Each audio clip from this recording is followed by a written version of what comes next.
when it puts down its roots. I was living in Australia for 27 years, but I never feel like home. After we moved to the Camden area, I went to visit Camden Museum. Then I felt like something touched my heart, and I saw on the wall display the Chinese history.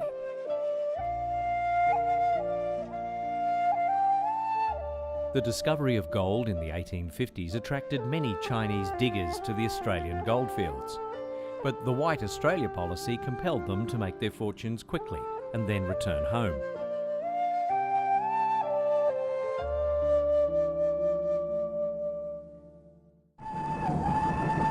The population of 1921 Camden was around 2,000 people, of whom 80 were Chinese men working 6 market gardens around the Nepean River. At that time, Chinese women were not allowed into Australia. To survive, some built makeshift shanties and farmed market gardens. Generally speaking, the locals were not interested in the rather colourful Chinese names.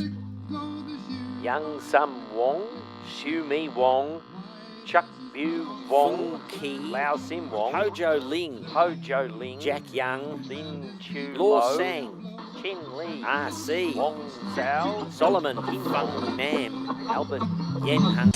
There were Nesbitt's Chinamen south of MacArthur Bridge, Thur's Chinamen under the bridge, Church Chinamen under St John's Church, Davis Chinamen near the sewerage works, and Cheel's Chinamen on the eastern side of the Nepean. 人过留名，鸟过留声。 They paid annual rental of £132, which was much above market value for the time. The Chinese are born gardeners and irrigationalists and thoroughly understand the value of rotation of crops. No wonder their returns were remarkably good, notwithstanding the big outlay in manure and labour wages, so I charged them a bit.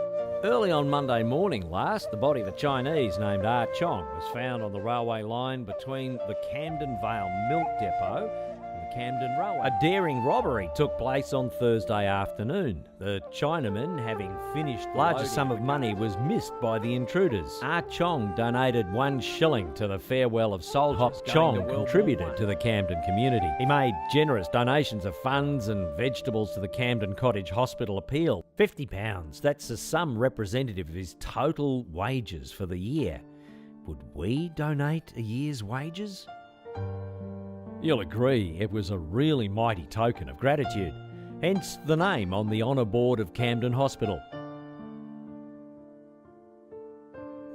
丝绸魂流世纪圆，众星丝断菜园悬。一缕为人间，华祖篡名姓。孤人无惜，灵业愿青天。 And on? In the National Archive, I came across a curious case of murder.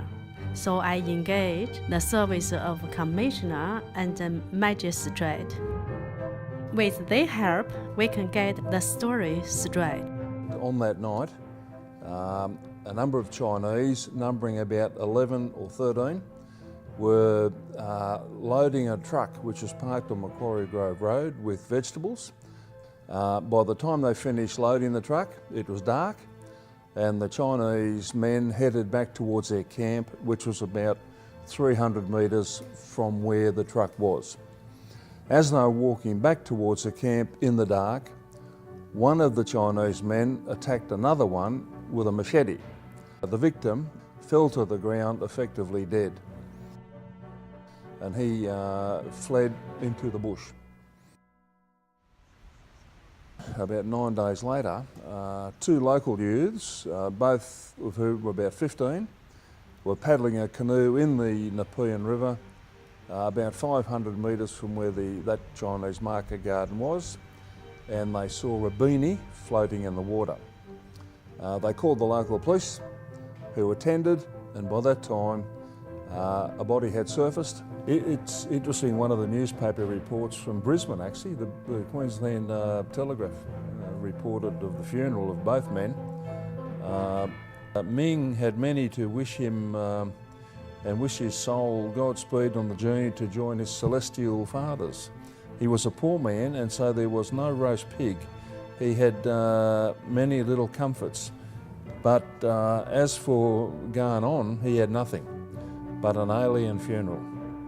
His countrymen said, "Know him, welly bad man, kill him good man," and they shunned his funeral.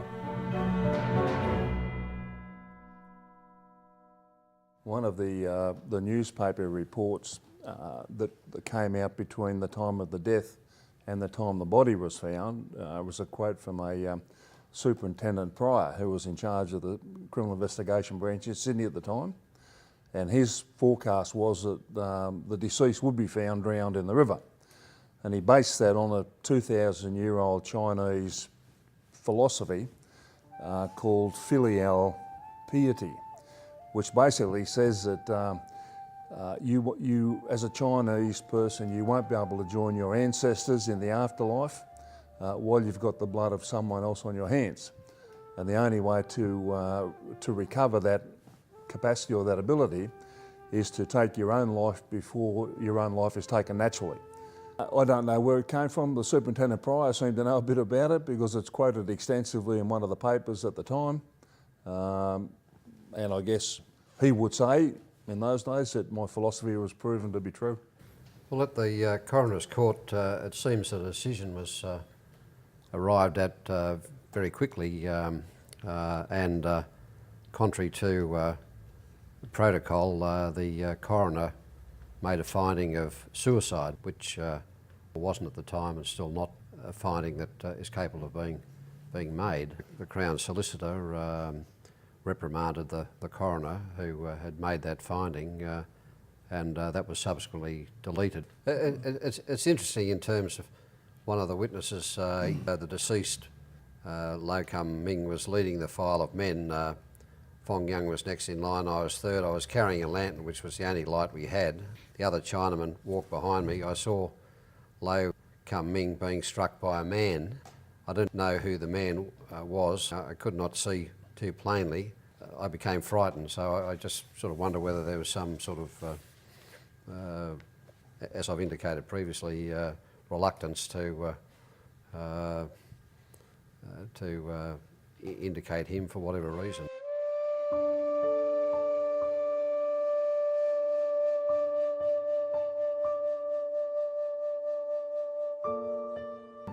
You can't rely on what's in the newspaper because that's some reporter writing down what he or she believes, what he or she heard, or what he or she misheard. Many people felt that the investigation was too short and that the incident had been swept under the carpet. Had anybody actually seen Garnon commit the crime? And was it just possible that Garnon was wrongly accused? I suppose you could work up theories on most matters today, which cause people to speculate. I think there's sufficient evidence in some of the witnesses' statements to indicate that Garnon, the offender, was actually suffering some sort of illness. He'd made different threats to different people earlier. He talked about what might be called inane, silly things that probably a sane and rational man wouldn't have been talking about. So it may well have been what brought on the attack was some sort of mental illness. He indicated that he was going back to China and he's going to fly, and I don't know whether that you've got no wings, and Garn said yes, the wings are starting to grow, so one can only suspect that he was suffering from some sort of delusional state of mind, I suppose. Because flight wasn't common back then, was it? No. It wasn't there. So he was growing wings. Growing wings.